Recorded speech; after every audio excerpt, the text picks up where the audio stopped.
Amen, hallelujah. ಯಾವಾಗಲೂ ಈ ಒಂದು ಸೀಕ್ರೆಟ್ನ ಮನಸ್ಸಲ್ಲಿ ಇಟ್ಕೊಳ್ಳಿ, ಮರೆಯೋಕ್ಕೆ ಹೋಗಬೇಡಿ. ದೇವರನ್ನ ನಿಮ್ಮ ಸಮೀಪದಲ್ಲಿ ಇಟ್ಟುಕೊಂಡ್ರೆ ಮಾತ್ರನೇ ನಿಮ್ಮ ಪ್ರಾರ್ಥನೆಗೆ ಸದುತ್ತರ. ಹಲ್ಲೆಲೂಯಾ.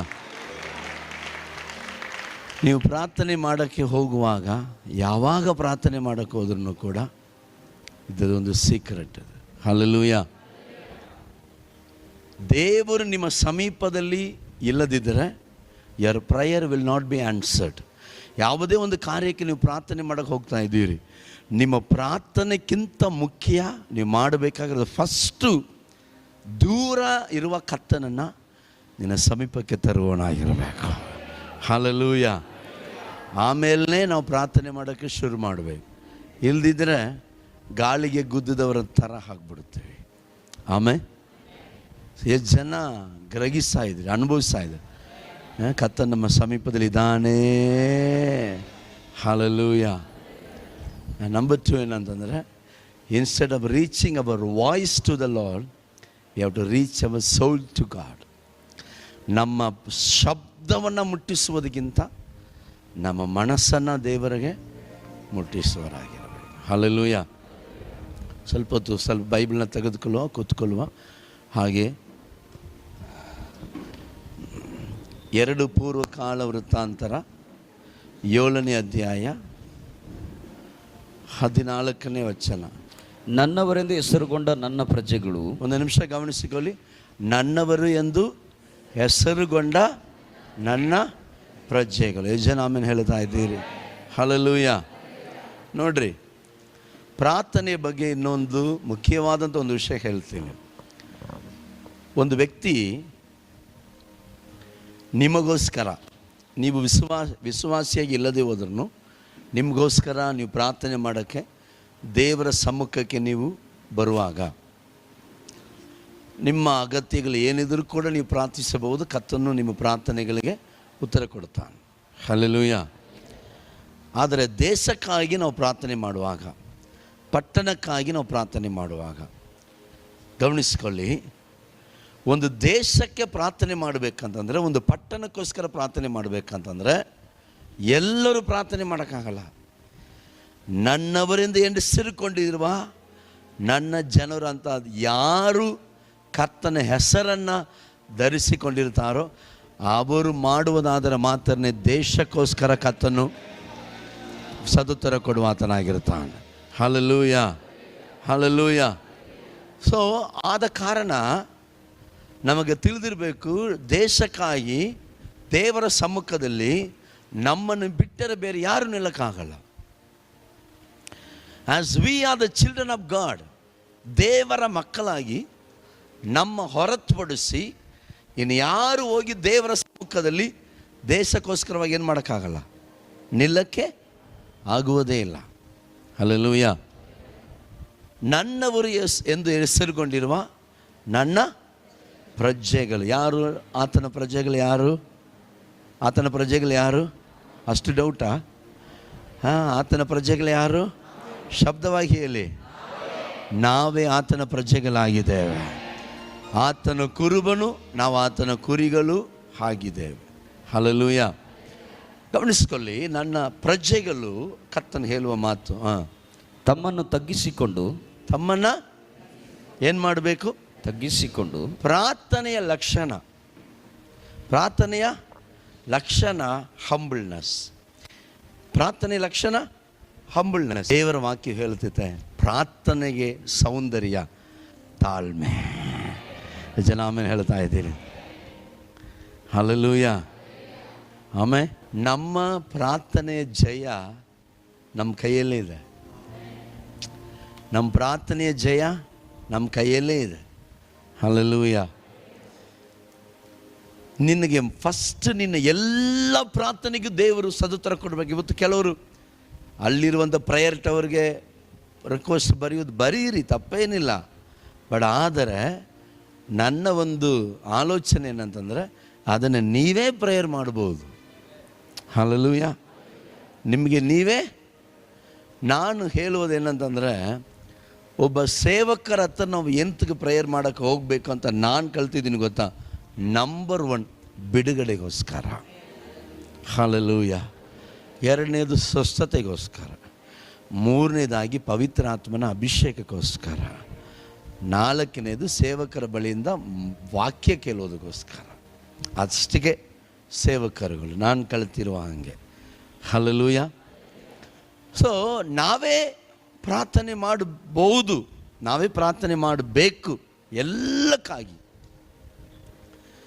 ಆದರೆ ಎಲ್ಲ ಪ್ರಾರ್ಥನೆಗೂ, ಎಲ್ಲ ಥರ ಪ್ರಾರ್ಥನೆ ನೀನು ಮಾಡೋಕ್ಕೆ ನೀನು ಯೋಗ್ಯವಾಗಬೇಕಂತಂದರೆ ದೀಕ್ಷಾ ಸ್ನಾನ ತೆಗೆದುಕೊಂಡು ನೀರಲ್ಲಿ ಮುಳುಗಿ ಯೇಸುವಿನ ಮಗನಾಗಿ ಮಗಳಾಗಿ ಬದಲಾಗಿ ಆತನವನು ಅನ್ನುವಂಥ ಹೆಸರು ನೀನು ಹೊಂದಿದವನಾಗಿರಬೇಕು. ಯಜನಾಮೇನ್ ಹೇಳ್ತಾ ಇದ್ದೀರಿ. Hallelujah, hallelujah. It's the first priority. ಅದು ಇಲ್ಲದೆ ನೀನು ಏನು ಪ್ರಾರ್ಥನೆ ಮಾಡೋಗೋದ್ರೂ ನಿನ್ನ ಪ್ರಾರ್ಥನೆ ಏನಿಲ್ಲ, ಅಲ್ಲಿ ಬಲ ಇಲ್ಲ. ಎರಡನೇದಾಗಿ ಪ್ರಾರ್ಥನೆ ಮಾಡೋಕ್ಕೆ ಹೋಗುವಂಥ ದೇವ ಮಕ್ಕಳಿಗೆ ತಾಳ್ಮೆ ಇರಬೇಕು, ತಗ್ಗಿಸುವಿಕೆ ಇರಬೇಕು. ಹಲ್ಲೆಲೂಯಾ. ಆಮೇಲೆ ಇಲ್ಲಿ ಬಂದು ಕೂತ್ಕೊಳ್ಳುವಾಗಲೇ ನಾನು ಯಾರು ಗೊತ್ತಾ, ಎಂಥವ್ರು ಗೊತ್ತಾ, ಹಾಗೆ ಗೊತ್ತಾ, ಹಿಂಗೆ ಗೊತ್ತಾ ಅಂತ ಬಂದು ಕೂತ್ಕೊಂಡ್ಬಿಟ್ರೆ ನಿನ್ನ ಪ್ರೇಯರ್ ಝೀರೋ. ದೇವ್ರು ಎಲ್ಲ ಬಿಟ್ಟು ಚಪ್ಪಲಿ ಎಲ್ಲಿ ಬಿಡ್ತೀಯೋ ಅಲ್ಲಿ ನಿನ್ನ ಯೋಗ್ಯತೆ ಎಲ್ಲ ಬಿಟ್ಟು ದೇವರ ಮಗನಾಗಿ ಬಂದು ಇಲ್ಲಿ ಕೂತ್ಕೋಬೇಕು. ಹಲ್ಲೆಲೂಯಾ. ಆಮೇಲೆ ಇಲ್ಲಿ ಏನು ಮಾಡೋಂಗಿಲ್ಲ, ದೌರ್ಜನ್ಯ ಮಾಡಂಗೇ ಇಲ್ಲ. ಆಮೇಲೆ ಮಾಡಿದಷ್ಟು ಅದು ನಮಗೆ ನಷ್ಟ, ನಿಮಗೆ ನಷ್ಟ.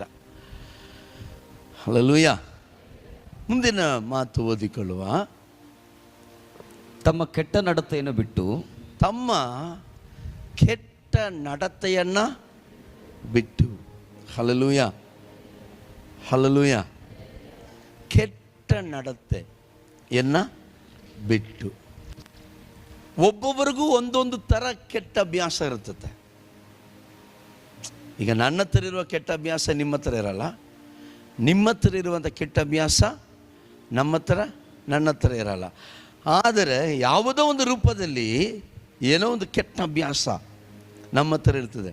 ಕೆಲವ್ರ ಹತ್ರ ಒಂದು ಕೆಟ್ಟ ಅಭ್ಯಾಸ ಇರುತ್ತೆ. ಏನು ಗೊತ್ತಾ, ಬಾಯಿ ಥರದ್ರೆ ಬರೀ ಸುಳ್ಳೆ.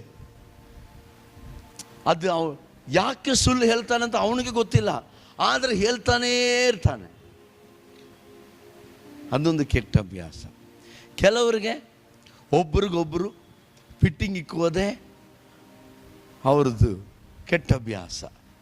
ಯಾರಾದರೂ ಇಬ್ಬರು ಚೆನ್ನಾಗಿಟ್ಬಿಟ್ರೆ ಅವ್ರಿಗೆ ಆಗಲ್ಲ, ಇಮ್ಮಿಡಿಯೇಟ್ ಏನು ಮಾಡಬೇಕು, ಬೆಂಕಿ ಹಾಕ್ಸ್ಬಿಡು, ಒಳೆ ಹಚ್ಚಿಬಿಡ್ಬೇಕು. ಸೊ ಹೀಗೆ ಒಬ್ಬೊಬ್ಬರಲ್ಲಿ ಒಂದೊಂದು ಕೆಟ್ಟ ಅಭ್ಯಾಸಗಳಿರ್ತದೆ. ಆದರೆ ದೇವರ ವಾಕ್ಯ ಏನು ಹೇಳ್ತದೆ, ತನ್ನ ಕೆಟ್ಟ ನಡತೆಯನ್ನು ಬಿಟ್ಟು. ಯಜನಾಮನ್ ಹೇಳ್ತಾ ಇದ್ದೀರಿ. ಹಲ್ಲೆಲೂಯಾ. ಪ್ರಾರ್ಥನೆಗೆ ಬರುವಾಗ ಏನು ಬಿಡಬೇಕು, ಕೆಟ್ಟ ನಡತೆಯನ್ನು ಬಿಟ್ಟು. ಆಮೇಲೆ ತಿರುಗಿಕೊಂಡು ಏನು ಮಾಡಬೇಕು, ತಿರುಗಿಕೊಂಡು. ಅಂದರೆ ಇವಾಗ ಹಿಂಗೆ ಕೂತಿದ್ದೀರಲ್ಲ, ತಿರುಗಿಕೊಂಡು ಪ್ರೇಯರ್ ಮಾಡಬೇಕಂತ ಹಂಗಲ್ಲ, ದೇವರ ಕಡೆಗೆ ತಿರುಗಿಕೊಂಡು. ದೇವರ ಕಡೆಗೆ ಹೆಂಗೆ ತಿರುಗೋದು? ಈಗ ನಾನು ಹಿಂಗೆ ನಿಂತಿದ್ದೀನಿ, ಹಿಂಗೆ ನಿಂತ್ಕೊಳ್ಳ ಇಲ್ಲ. ದೇವರ ಕಡೆಗೆ ತಿರುಗಿಕೊಟ್ಟು ಅಂದರೆ ದೇವರ ಕಡೆಗೆ ಗಮನ ಕೊಟ್ಟು. ಹಲ್ಲೆಲೂಯಾ. ನಮಗೆ ದೇವರ ಕಡೆ ಜ್ಞಾನನೇ ಇಲ್ಲ, ಪ್ರಾರ್ಥನೆ ಕಡೆ ಜ್ಞಾನನೇ ಇಲ್ಲ, ಬೈಬಲ್ ಕಡೆ ಜ್ಞಾನನೇ ಇಲ್ಲ, ಸೇವೆ ಕಡೆ ಜ್ಞಾನನೇ ಇಲ್ಲ. ಹಲ್ಲೆಲೂಯಾ. ದೇವರ ಕಡೆಗೆ ತಿರುಗುವುದು ಅಂತಂದರೆ ಇದುವರೆಗೂ ದೇವರ ಮೇಲೆ ಜ್ಞಾನ ಇಲ್ಲ. ಹಲ್ಲೆಲೂಯಾ. ಪ್ರಾರ್ಥನೆ ಮೇಲೆ, ಪರಲೋಕದ ಮೇಲೆ ಜ್ಞಾನ ಇಲ್ಲ. So what does the Bible says? Remember, ದೇವರ ಕಡೆಗೆ ಜ್ಞಾನ ಕೊಡುವುದೇ ದೇವರ ಕಡೆಗೆ ತಿರುಗಿಕೊಳ್ಳುವುದು. ಹಲ್ಲೆಲೂಯಾ. ಆಮೇಲೆ ಈಗ ನೀನು ನಿನ್ನ ಮನೆಯಲ್ಲಿ ಇದೆಯಾ, ಓಕೆ, ಏನೋ ಬಾಧೆಗಳು, ಹೋರಾಟಗಳು, ನಷ್ಟಗಳ ಮೇಲೆ ನಷ್ಟಗಳು, ಸೈತಾನು ನಿನ್ನನ್ನು ಆಳ್ವಿಕೆ ಮಾಡ್ತಾ ಇದ್ದಾನೆ.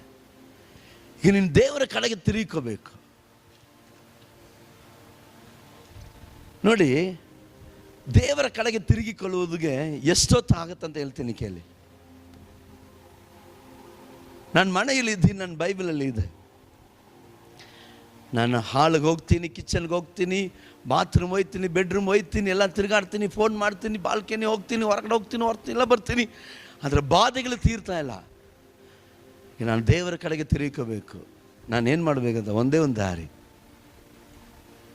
ಇಮ್ಮಿಡಿಯೇಟಾಗಿ ನಾನು ಹೋಗಿ ನನ್ನ ಬೈಬಲ್ ಎತ್ತುಕೊಂಡು ಮೊಣಕಾಲು ಹಾಕ್ಬಿಟ್ರೆ ದೇವರು ನನ್ನ ಕಡೆಗೆ ತಿರುವ ಆತನ ಅರ್ಥ ಅಷ್ಟೇ. ನಿನಗೂ ಬೈಬಲ್ಗೆ ಎಷ್ಟು ದೂರ ಇದೆಯೋ ಅಷ್ಟೇ ದೂರ, ಅಷ್ಟು ದೂರನೇ ನಿನ್ನ ಹೋರಾಟಗಳು ಅಷ್ಟೇ. ಆಮೇಲೆ the moment you turn back, ನಮ್ಮ ಕೈಯಲ್ಲಿ ಆಗಲ್ಲಪ್ಪ, ಈಗ ದೇವರ ಕಡೆ ನಾನು ತಿರುಗಬೇಕಂತ ಬೈಬಲ್ ಎತ್ಕೊಂಡು ಮೊಣಕಾಲು ಹಾಕಿ ನೀನು ರೂಮ್ ಒಳಗೆ ಹೋಗಿ ಕೋಣೆ ಹಾಕಿ ಡೋರ್ ಹಾಕ್ಕೊಂಡು ಅಪ್ಪ ಅಂತ ಕೂತ್ಕೊಂಡ್ಬಿಟ್ರೆ ಅಷ್ಟೇ, you have turn back to the Lord. ದೇವರ ಕಡೆಗೆ ನೀನು ತಿರುಗಿ ಆಯಿತು ಅಂತ ಅರ್ಥ. ಎಷ್ಟು ಜನ ಆಮೇಲೆ ಹೇಳ್ತಾ ಇದ್ದಾರೆ. ಸೊ ದೇವರ ವಾಕ್ಯ ಹೇಳುತ್ತೆ, ನನ್ನ ಕಡೆಗೆ ತಿರುಗಿಕೊಂಡು ಆಮೇಲೆ ನನ್ನನ್ನು ಪ್ರಾರ್ಥಿಸಿ. ಹಲ್ಲೆಲೂಯ. ಪ್ರೇಯರ್ ಯಾವಾಗ ಬರುತ್ತದೆ? ಫಸ್ಟ್ ಪ್ರೇಯರ್ ಬರುತ್ತಾ?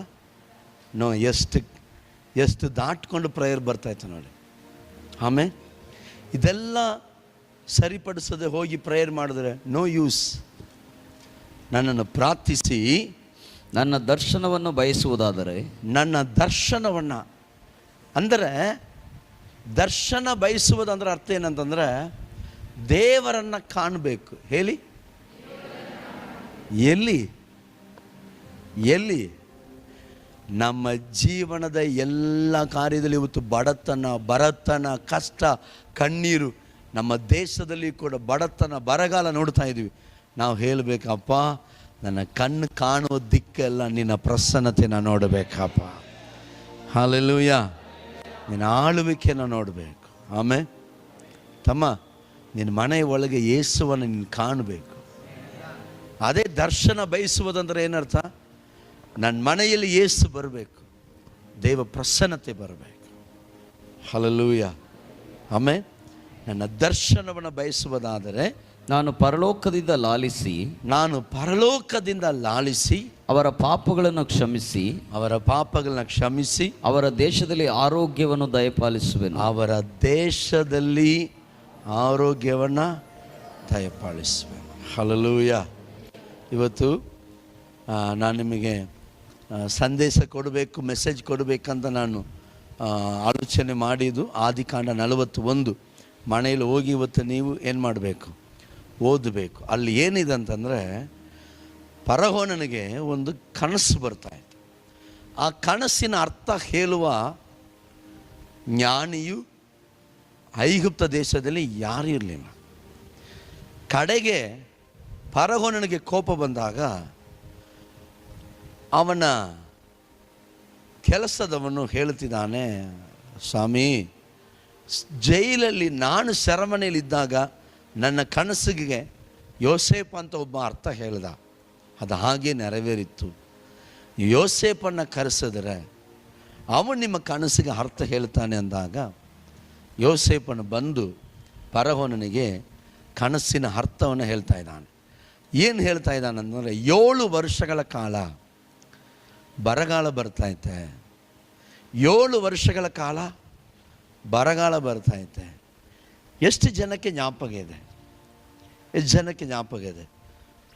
2-3 ವರ್ಷಗಳಿಂದ ಕರೆಕ್ಟಾಗಿ ಜ್ಞಾಪಕ ಇಲ್ಲ.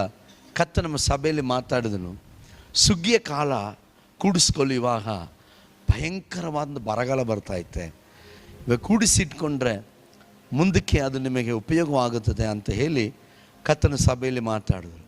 ದೇವರು ಏನು ಮಾತಾಡ್ತಾರಲ್ಲ ಅದನ್ನೆಲ್ಲ ಕೆಲವರು ಕರೆಕ್ಟಾಗಿ ಜ್ಞಾಪಕದಲ್ಲಿ ಇಟ್ಟಿರ್ತಾರೆ, ಕೆಲವರು ಅದ್ರ ಬಗ್ಗೆ ಗಮನ ಕೊಡಲ್ಲ.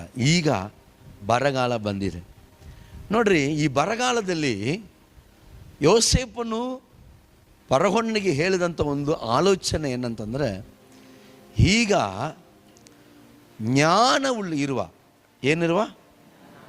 ಜ್ಞಾನವು ಬುದ್ಧಿಯು ತಿಳುವಳಿಕೆ ಇರುವ ಒಂದು ಒಳ್ಳೆಯ ಅಧಿಪತಿಯನ್ನು ನಿನ್ನ ದೇಶದ ಮೇಲೆ ಏನು ಮಾಡು, ಏರ್ಪಡಿಸು. ದೇಶಕ್ಕೆ ಇವತ್ತು ಬೇಕಾಗಿರುವುದು ಜ್ಞಾನವುಳ್ಳಂಥ, ಅರಿವುಳ್ಳಂಥ ಒಬ್ಬ ಅಧಿಪತಿ.